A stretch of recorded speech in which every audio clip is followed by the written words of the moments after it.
শুভ দুপুর। আজকে বানাবো ঝিঙের বড়া। ঝিঙেগুলাকে পরিষ্কার করে চিকন চিকন করে কেটে আমি নুন আর চিনি দিয়ে আমি কিছুক্ষণ রেখে দেব পানি বের হওয়ার জন্য।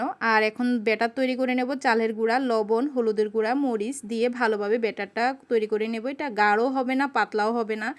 এখন জলগুলা বের হয়ে গেছে।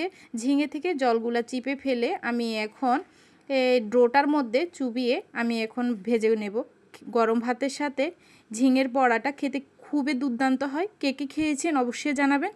আর আজকে তো নিরামিষ, এজন্য আলুর দম করেছি। আলুগুলাকে লবণ আর হলুদ দিয়ে লাল লাল করে ভেজে তুলে রেখেছি। এখন মশলাটা তৈরি করে নিয়েছি। লবণ, হলুদের গুঁড়া, মরিচের গুঁড়া, জিরা বাটা, আদা বাটা, একটু জল দিয়ে মশলার পেস্টটা তৈরি করে নিয়েছি। এখন আমি দিয়ে দিলাম তেলে 5 ফোড়ন, তেজপাতা দিয়ে আমি মশলাটা দিয়ে দিয়েছি। মশলাটা থেকে যতক্ষণ তেল না ছাড়বে ততক্ষণ আমি জল দেব না। তেল ছেড়ে দিয়ে দিয়েছি। এখন ঝোলের জন্য জল দিয়ে দিয়েছি। জলগুলা যখন ফুটে গিয়েছে তখন আমি আলুগুলা দিয়ে দিয়েছি। আলুগুলা যখন সিদ্ধ হয়ে গেছে নামাবার আগে দিয়ে আমি গরম মশলা দিয়ে তরকারিটা নামিয়ে নিয়েছি।